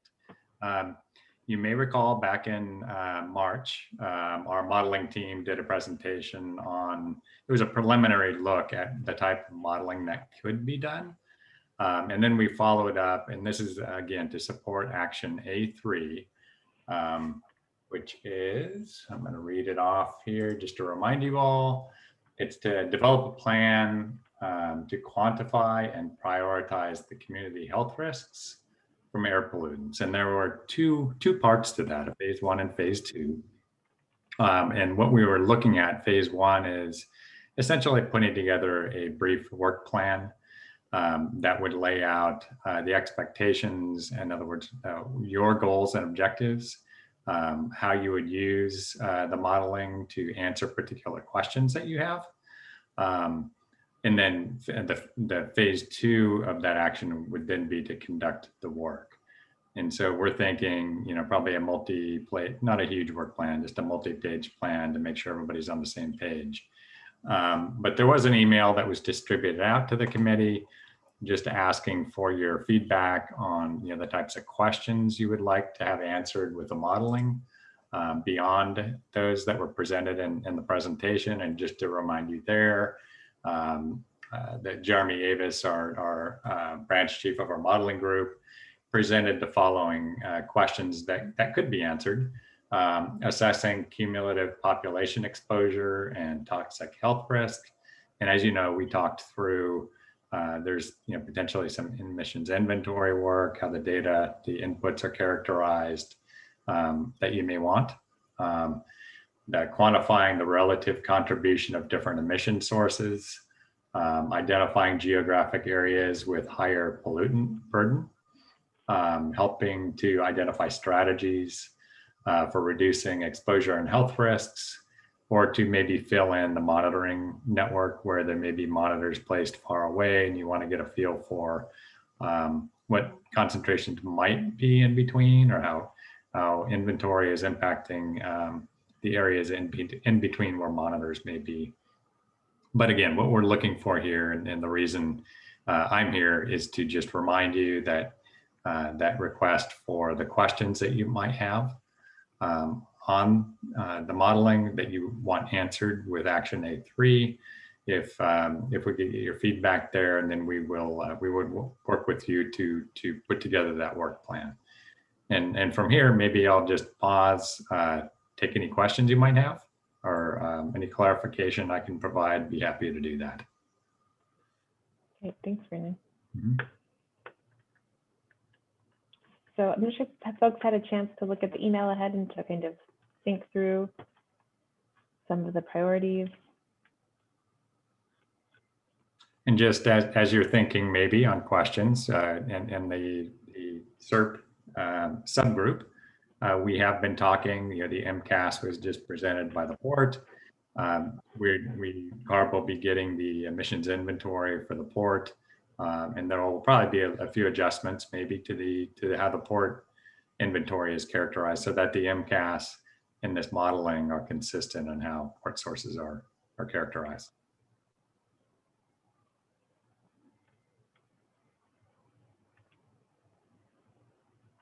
Okay, again, just a reminder to get that to us through the district. And again, we will continue to support the committee and move forward on putting together that phase 1 work plan. Thank you. Thanks, Vernon. And also, we forgot to make this announcement at the top of the meeting, but we are going to have, at each month's meeting, we're going to be joined by Vernon Hughes, Liliana, and David Salardino from CARB, who, while won't be official members of the steering committee, will be participating as panelists to be able to provide the perspective from the State Air Resources Board and be available to answer any questions or provide any input to the process. So thank you all for that. Great. So with that, we are going to, Kathy, thank you for putting the link to the request for qualifications for the air filter program administration. We appreciate that. And with that, I think that brings us to public comments. So I don't know if anybody either from the steering committee or from the public has any updates or comments that they want to make in general. And I see Joy's hand up, so go ahead, Joy. Hi, thank you, Daniela. Yes, I had a comment that, or a question for, I think, the steering committee. A couple months ago, I think, I was looking at some monitoring that was done in the South Coast region and became aware that monitoring of hexavalent chromium is done in that district, very close to where it's emitted. And the reason for that is because it tends to, the levels tend to drop off very quickly as you move away from the source. So if we're looking at how we're monitoring for hexavalent chromium in Portside, the major sources would be the shipyards. And so if we're monitoring for that at Sherman Elementary, which is 2 miles away, I mean, that's not really very effective for the purpose of trying to estimate what might be the levels at the closest, nearest sensitive receptors, such as homes or schools. So I had suggested to district monitoring staff that we might want to look at trying to find a site closer to where that metal is emitted, where we could be monitoring for that. And I got some indication that they would be willing to consider that, but wanted to make sure that that was okay with the steering committee.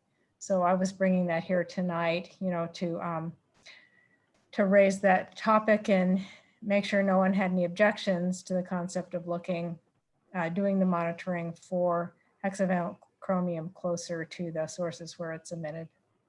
Okay, and I know that Sandy, you had your hand up before, Joy, but I think Sarah may be responding directly to this. So is it okay if I call on Sarah first, Sandy? Yes. Okay, thanks. Go ahead, Sarah. Yeah, I wanted to ask Joy on that comment that you made that most of the hexavalent chrome is coming from the shipyards. That sounds like there's a disconnect between that and the data that's in the SERP program, which was identifying most of the hexavalent chrome as coming from other sources. So I'm wondering if you could kind of elaborate on where you're seeing that data and maybe the disconnect between the SERP data and that statement. Yeah, good question. As I understand it, the other sources were like mobile sources, so it would be very widely dispersed, and the sources where it was coming from, stationary sources where there's a potential for hotspots, would be closer to the shipyards. So that's why I was making that recommendation that the monitoring site for that metal needed to be closer. If we're looking, particularly for sources that are starting from within the Portside area. Yeah, I understand. I was really surprised by that number too when I saw the SERP, that I think it was something like 21 or I don't remember exactly, pounds per year were coming from these other sources, as opposed to like our facility routinely emits less than like 0.3 of a pound a year. And I'm wondering, for example, I think there was an indication that a lot of it came from construction equipment, and I pass a big school complex every day, and for the past couple of years I've seen ongoing construction there where they're building a new school. And so I'm also wondering, is it not worthwhile to look at these things which are known to have a lot more hexavalent chrome in them, to see if they're not creating local impacts as well? That does make sense to me. Yeah, we look at, where does it really make sense to put a new monitor or move the existing monitoring equipment as might be appropriate.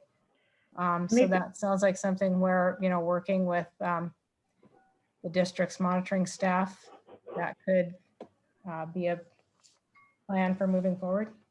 Yeah, and I also say we should probably look back too on some of the historic hexavalent chrome studies that were done in Barrio Logan before, because I think we're aware, at least from the sources that we have, because I know there was a problem with plating shops, and definitely that monitoring showed elevated levels of hex chrome around those spots. But I think we also know that our processes don't actually contain hexavalent chrome. It's just that welding process will cause that chrome to go from trivalent to a hexavalent state. But as you alluded to, it reverts back pretty quickly and pretty close to the source. So I think there is some idea that perhaps that hexavalent chrome doesn't really make it that much farther past the general area where the work is being performed. And I think some of that was reflected in those earlier studies, because I think, our activities haven't really changed. And so you would kind of think that the monitoring that was done before would sort of stand still. In fact, I would say our operations have changed to reduce hex chrome. I know in our case, we've reduced hex chrome emissions by more than 90% over the last 20 years. So I would, yeah. Maybe I want to interject. Thank you. That's really interesting. I'm learning a lot just from you two, your discussion. But from the Air District, what it would be the process then to move this conversation further? Because I'm hearing from both Joy and Sarah that it makes sense that there's an openness to moving this monitor for hexavalent chromium closer to potential sources, and it sounds like it requires maybe a look back at where those sources could be and what could be the best spot for it. So I don't know who from the Air District is the best. I can answer that, Daniela. So yes, I think this is a great discussion and very informative, and we certainly look forward to working with both Joy and Sarah and the rest of the steering committee on making sure that we have that we conduct our monitoring where best serves the community and to get the data that we need.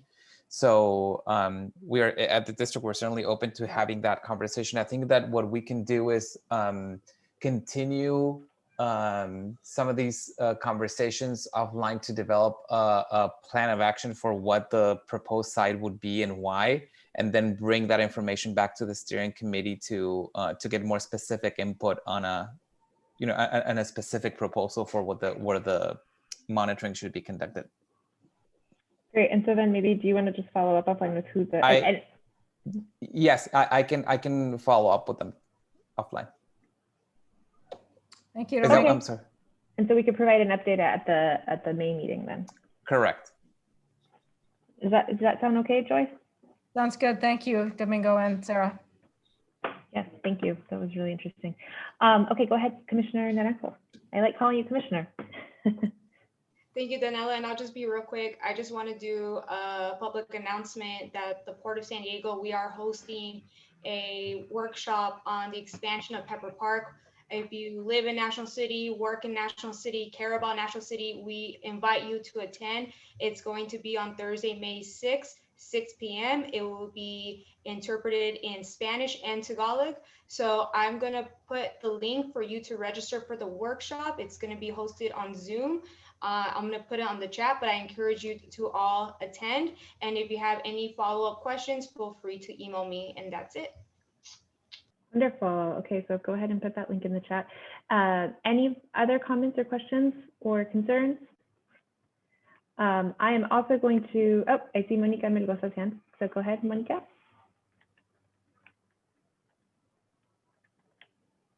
Monica, I think you're on mute. Oh no, we can't hear you. You're not on mute. Can you hear me? Now we hear you, yes. Sorry, my son was playing with my headset. Oh. The district will be conducting a air toxics hotspots workshop this Thursday, April 22nd at 5 p.m. I shared the details with the with the steering committee, I can resend those details so everybody is aware. So the district will be talking about the program, the report, that it's a requirement, and they go into details about how they regulate equipment and stationary sources of emissions. So if you guys are interested in attending, it will be via Zoom this Thursday, April 22nd at 5 p.m. And I will share the details again via email. Thank you. Great, thank you, Monica. And I see Jack's hand up. Thank you, Daniela. Just real quick, I really appreciated the comments being shared by Joy and Sarah, because I think it's indicative of a larger question that the steering committee needs to take a close look at. And that is one of the things we know for sure, based upon the district's annual hotspot reports, is that stationary sources like shipyards contribute less than 3%. That's 3% of toxic air emissions. And that the majority of those emissions, those toxic air emissions, come from, more mobile, portable, or area sources of pollution. So I think as we look at all of these different alternatives and different mechanisms and goals, I hope we can kind of keep that in mind and ask ourselves, are we really addressing a large source of emissions, or is it something in the order of, a microscopic 3% that's really not going to be measurable in terms of a community benefit? Okay. Well, thank you for that comment. I don't know if there's any responses. Okay. Any other comments or feedback? I'm going to hit enter, and you're going to see in the chat box the links for the SERP community workshops that are next week. So we will be, we'll email these. I think Monica emailed this out. This information was included in the SERP email that went out earlier this week, but it would be great if you could invite your friends, your neighbors, the concerned folks of Barrio Logan and the Port Said community and adjacent communities who also have a stake in this to participate, to join, to provide their ideas. And we always welcome that feedback, and we're working on how to make those meetings interactive despite the virtual sphere that we are stuck in for the time being. If there are no other questions or comments, anyone hand over to the Air District staff to just say closing words? Also, just so thank you, Daniela. It reminds me, we also have a Facebook page that we just recently created. The Air District just created a Facebook page, and I'm adding more information in there as well. So if you, in case you forget about an event or something, you can always go to our Facebook, give us a like, and then you will see all those publications there. It will be posted as a calendar invite and also as a post, so you guys can follow us there. So yes, please. Wonderful. Well, Monica, we are so glad to have you on board. A year ago, we didn't have any of that for these workshops. So I needed to make it easier for you guys. I'm trying, so yes. Wonderful. Great. Any other comments or ideas or feedback, or anyone from the Air District wants any closing words? Hi, thank you, Daniela. I just wanted to again thank everybody for their involvement in developing the SERP. I think we just hit an important milestone with having this phase 2 draft out for public comment. We really look forward to receiving comments from everybody. So please take a look at the SERP, give us your comments, and we'll continue to work to move our plan forward and get it through the finish line. Also just wanted to make notice that the complete draft of the document is available in Spanish, in English, and the portion that's available in Spanish is Chapter 7 and the executive summary, which are the areas of most need of revision. However, if there's someone who would like any particular sections of the SERP in Spanish for their revision, for their review, please let us know so that we can make those available. Great, wonderful. Thank you for that, Domingo. And with that, it's 7:58, so I'm going to give you 2 minutes of your life back. I also want to thank Marisela Mioto for being with us tonight and providing excellent translation or interpretation. And thank you to everyone for the grain of sand that you are contributing to improving the air quality and health of the Port Said community. So with that, buenas noches, good night, que descansen, may you have a restful evening. Gracias. Thank you. Buenas noches. Buenas noches. Good night, everybody. Good night. Good night. Be well.